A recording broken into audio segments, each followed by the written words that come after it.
जीवन में कभी कभी असफल लोगों के पास भी बैठना चाहिए। क्योंकि उनके पास अहंकार नहीं बल्कि अनुभव होता है। नमस्कार दोस्तों, मैं ज्योतिष आचार्य वासुदेव मिश्रा आपका अपने चैनल सत्य की खोज में हार्दिक अभिनंदन करता हूं। दोस्तों, आज का यह ज्योतिष का कार्यक्रम आप लोगों के लिए यानी कि मीन राशि वालों के लिए बेहद ही ज़्यादा खास कार्यक्रम साबित होगा। जी हाँ, आज हम चर्चा करेंगे ग्रहों के सम्राट सूर्य के राशि परिवर्तन प्रभाव के बारे में। 14 मार्च 2024 की दोपहर 12:40 पर भुवन भास्कर सूर्य अपनी वर्तमान शत्रु राशि यानी कि शनिदेव की मूल त्रिकोण राशि कुंभ राशि को छोड़कर अपने परम मित्र देवगुरु बृहस्पति की साधारण जलीय राशि मीन राशि में प्रवेश कर चुके हैं, जहां कि वे आने वाले 14 अप्रैल 2024 की शाम तक गोचर करेंगे। उसके पश्चात पुनः राशि परिवर्तन करके अपनी उच्च राशि यानी कि भूमिपुत्र मंगल की मूल त्रिकोण राशि मेष राशि में प्रवेश कर जाएंगे। तो ऐसे में बड़े विस्तार के साथ जानने का प्रयास करेंगे कि सम्राट सूर्य अपने परम मित्र देवगुरु बृहस्पति की साधारण जलीय राशि में गोचर करते हुए किस प्रकार से आपको प्रभावित करेंगे। जी हाँ, इस गोचर काल के दौरान आपको किन किन क्षेत्रों में विशेष तौर पर सफलता की प्राप्ति होगी, किन किन बातों का आपको ध्यान रखना है।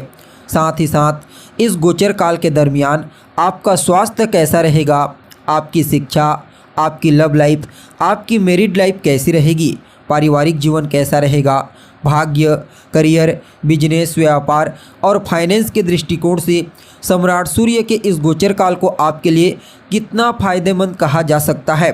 साथ ही साथ सम्राट सूर्य के इस गोचर काल को और ज़्यादा बेहतर और सकारात्मक परिणाम प्रदायक बनाने के लिए क्या उपाय आपको करना चाहिए, ये तमाम प्रकार की जानकारी आज के इस ज्योतिष के कार्यक्रम में आपको बताएंगे।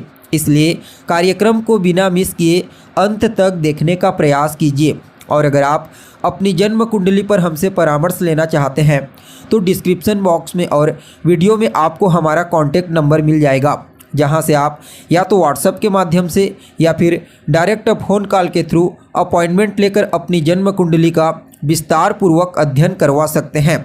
जी हाँ, देखिए, कोई भी ग्रह जब अपनी उच्च राशि में गोचर करता है तो वह अपना संपूर्ण और श्रेष्ठ परिणाम प्रदान करता है।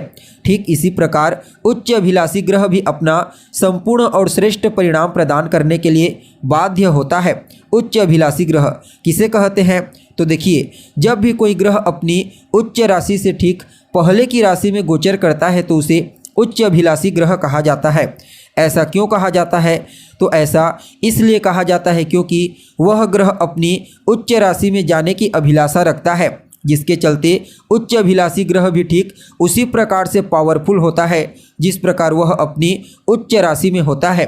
अब यहाँ पर देखा जाए तो सम्राट सूर्य मीन राशि में उच्च अभिलाषी होकर के गोचर करेंगे।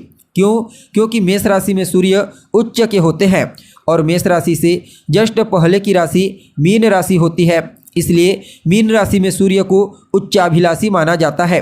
तो ऐसे में सूर्य यहाँ पर ठीक उच्च के समान परिणाम प्रदान करने के लिए बाध्य होंगे। लेकिन अगर आप गोचर कुंडली की स्थिति को समझने का प्रयास करेंगे तो आपको पता चलेगा राहु पहले से ही मीन राशि में गोचर कर रहे हैं।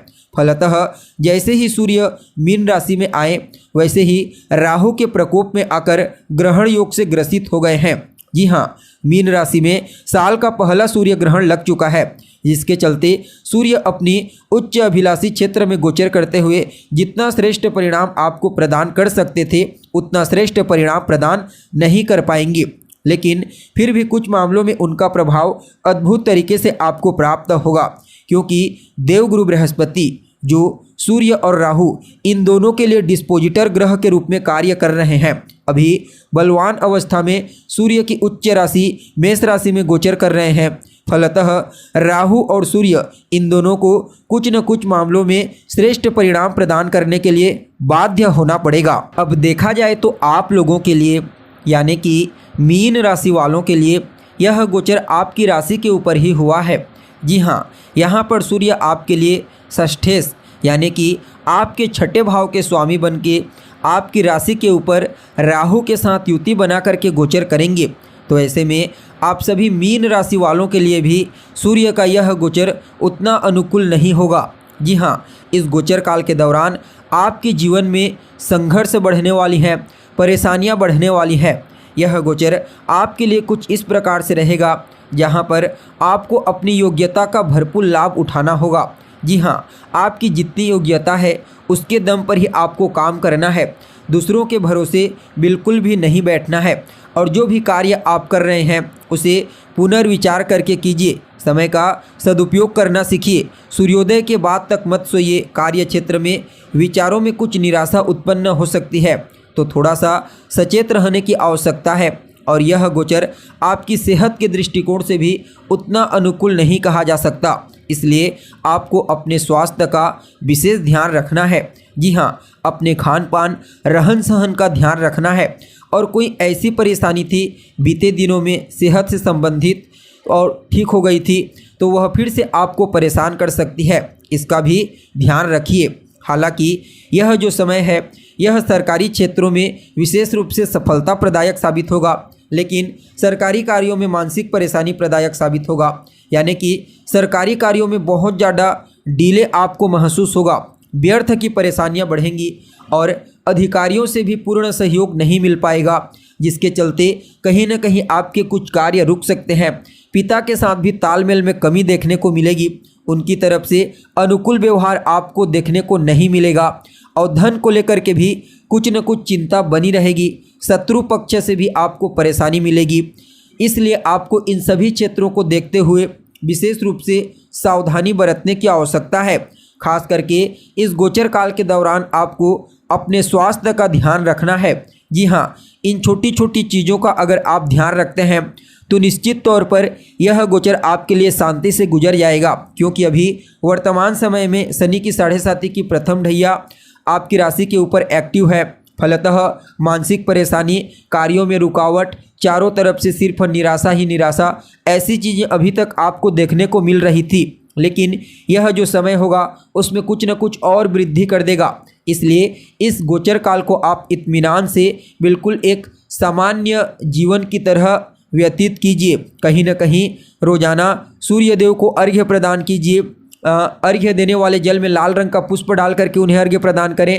रोजाना आदित्य हृदय स्तोत्र का पाठ करें। अपने पिता का सम्मान कीजिए। सूर्योदय के बाद तक मत सोइए। रोजाना लाल चंदन का तिलक लगाइए।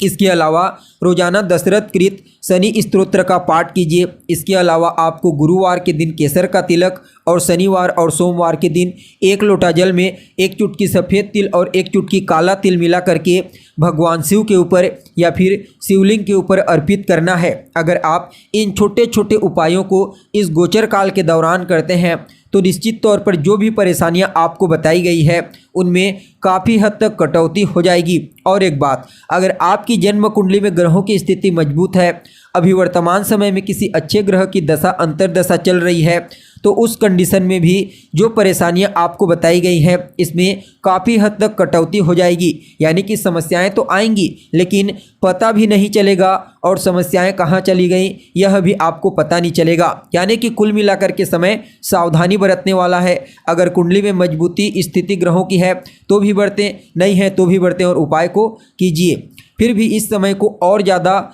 बेहतर बनाने के लिए उन उपाय को करना आवश्यक है आपको जिन्हें बताया गया है। तो दोस्तों, कैसी लगी आपको जानकारी? उम्मीद करते हैं जानकारी आपको पसंद आई होगी। अगर जानकारी पसंद आए तो लाइक करें, शेयर करें और हमारे चैनल को सब्सक्राइब करें। आज के लिए बस इतना ही। फिर मुलाकात होगी एक नए और ताज़ा एपिसोड में। तब तक के लिए नमस्कार।